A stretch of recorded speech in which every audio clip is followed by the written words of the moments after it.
अभिवादन के समय राम नाम 2 बार क्यों बोलते हैं? क्या है 108 का महत्व? आइए जानते हैं। हम जब किसी से मिलते हैं या किसी का अभिवादन करते हैं तो नमस्कार, प्रणाम या राम राम कहते हैं। किसी को अभिवादन करना हमारी संस्कृति ही नहीं, सभी संस्कृतियों का अभिन्न अंग है और यह परंपराएं किसी कारण से बनी होती है। जैसे किसी को राम राम बोलने की परंपरा पुराने समय में गांव हो या शहर, सभी जगह अभिवादन हेतु भगवान का नाम लिया जाता था। आज भी कई गांव ऐसे हैं जहां एक दूसरे को अभिवादन करने के लिए राम राम कहते हैं। लेकिन जरा सोचिए, भगवान राम का नाम अभिवादन करते समय एक बार भी तो ले सकते हैं, लेकिन ऐसा नहीं है। हम किसी को अभिवादन करते समय भगवान राम के नाम का उपयोग 2 बार किया जाता है। आखिर इसके पीछे का रहस्य क्या है? चलिए आपको बताते हैं। राम शब्द संस्कृत के 2 धातुओं रम और धम से बना है। रम का अर्थ है रमना या निहित होना और धम का अर्थ है ब्रह्मांड का खाली स्थान। इस प्रकार राम का अर्थ सकल ब्रह्मांड में निहित या रमा हुआ तत्व यानी चराचर में विराजमान स्वयं ब्रह्म। शास्त्रों में लिखा है रमन्ते योगिनः अस्मिन् सह रामम उच्यते, अर्थात योगी ध्यान में जिस शून्य में रमते हैं उसे राम कहते हैं।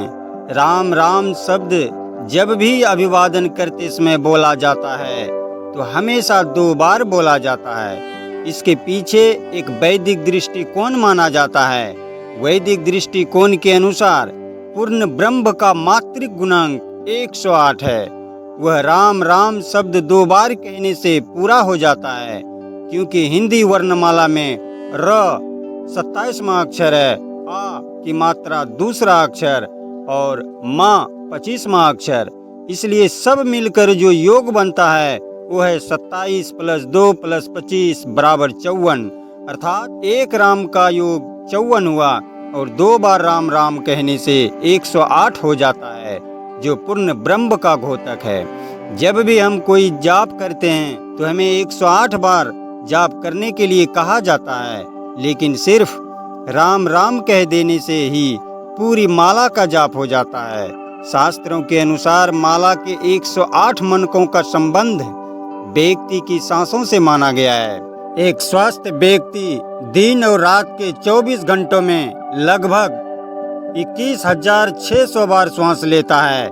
माना जाता है कि 24 घंटे में से 12 घंटे मनुष्य अपने दैनिक कार्यों में व्यतीत कर देते हैं और शेष 12 घंटों में व्यक्ति लगभग 10,800 बार सांस लेता है।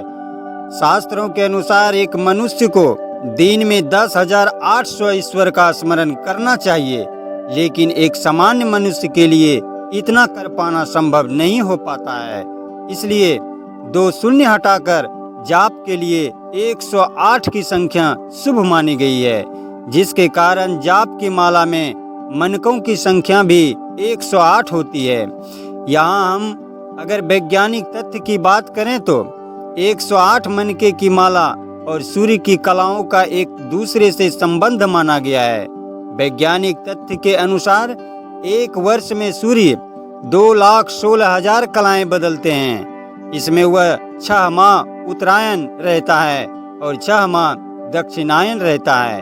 इस तरह से 6 माह में सूर्य की कलाएं 1,08,000 बार बदलती है। इसी तरह से अंत के 3 शून्य को अगर हटा दिया जाए तो 108 की संख्या बचती है। 108 मनकों को सूर्य की कलाओं का प्रतीक माना जाता है। राम शब्द के संदर्भ में स्वयं गोस्वामी तुलसीदास जी ने लिखा, करऊं कहा लगी नाम बड़ाई, राम न सकहीं नाम गुण गाई। स्वयं राम भी राम शब्द की व्याख्या नहीं कर सकते, ऐसा राम नाम है। राम विश्व संस्कृति के अप्रीतम नायक हैं। वे सभी सद्गुणों से युक्त हैं। वे मानवीय मर्यादाओं के पालक और संवाहक हैं।